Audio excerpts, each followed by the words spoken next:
All right, so let's piece together something new. So for the past week, we've been talking about slope only, but 8th grade covers slope and something called the y-intercept.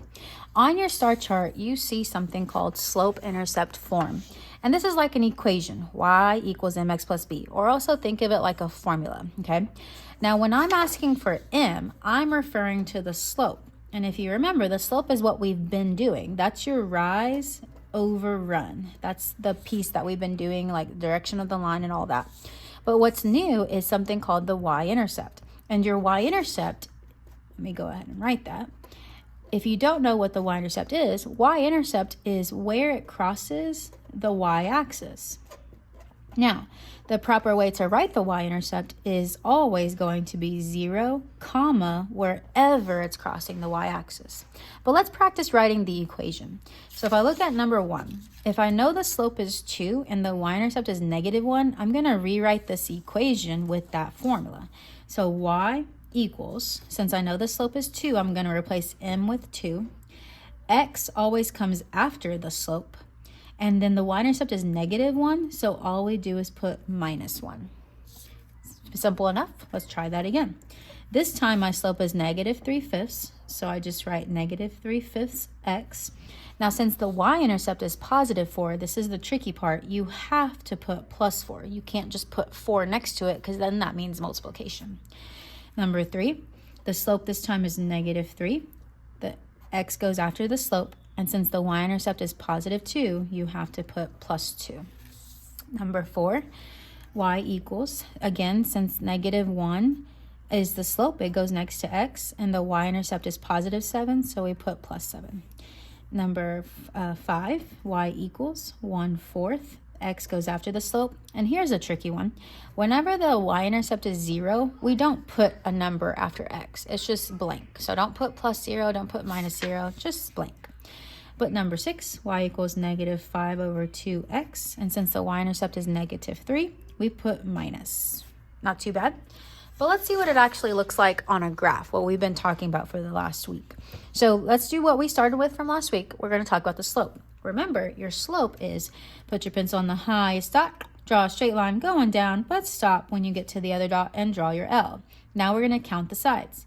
This is 1, 2, 3. 1, 2, 3, 4, 5. Remember, slope is rise over run. And when I type in 3/5, nothing happens. It stays 3/5. The right arrow is pointed up, so that makes it positive. But here's the new part, the y-intercept. Do you know the difference between the x and the y-axis? Well, this is your x-axis, and the one going up and down is your y-axis. Can you look at this line and tell me where it's crossing the y-axis? So if you look at it, circle where it's crossing the y-axis, and it's crossing right there. Now I have to figure out what number that is. If the center is 0 and I went down 2, that makes the y-intercept -2. But the proper way to write it would be 0, -2. Now put it into an equation like we talked about up here. So my slope-intercept form is y equals 3/5x, and since the -2 is the y-intercept, we just put -2, and that's it. But if I lost you, let's do that again. So again, the slope is rise over run, so we're going to do 1, 2, 3, 1, 2, 3, 4, 5, 6.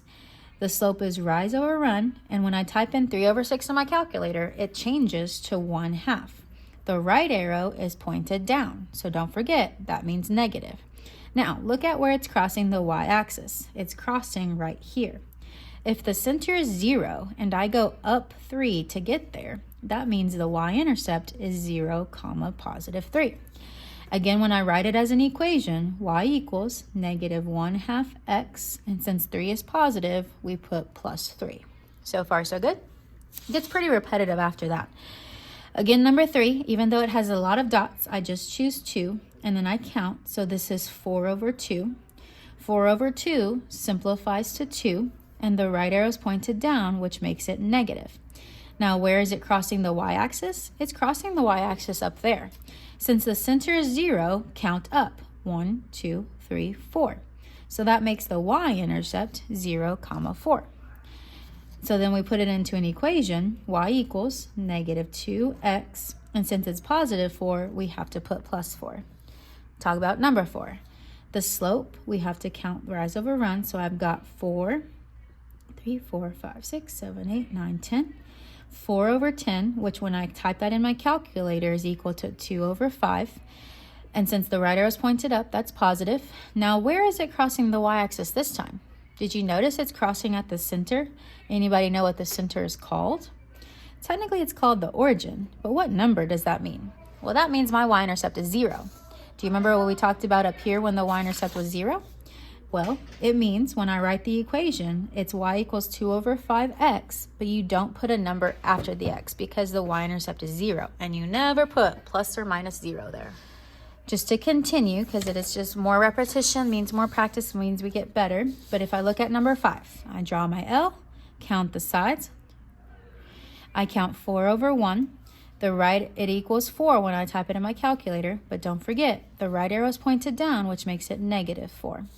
Now, where is it crossing the y-axis? It's crossing right there. And remember, if the center is 0 and I count up, this would be 0, 2. How do I write that as an equation? Y equals negative 4x, and since it's positive 2, we do plus 2. Number 6, I draw the L, count my sides. This time I count 2 over 4. 2 over 4 simplifies to 1 over 2. Right arrow's pointed up, so that makes it positive. If the center is 0, where is it crossing the y-axis? Well, if I count down, 1, 2, 3, 4, down means negative, and so it would be 0, negative 4. The slope-intercept form would be y equals 1/2 x, and since it's negative 4, we do minus 4. Getting the hang of it? Number 7. So if I look at it, I draw my L, I count my sides, and I count 1 over 4. 1 over 4 is just 1 over 4. The right arrow is pointed up, so it's positive. And since the center is 0 and it takes me down 2, it would be 0, negative 2. The y slope-intercept would be y equals 1/4 x, and since it's negative 2, I just put minus 2. Last one, I draw my L, count my sides, 1, 2, 3, 4, 5, 6, maybe 1, 2, 3, 4, 5, 6, over 1, 2, 3, 4, 5. Since 6 over 5 does not simplify, the right arrow is pointed up, it's positive 6 over 5. Now where it's crossing the y-axis, sometimes they do give me numbers, but they say it's crossing at positive 3, which would be 0, 3. And the equation would be y equals 6 over 5x, positive 3, so we put plus 3.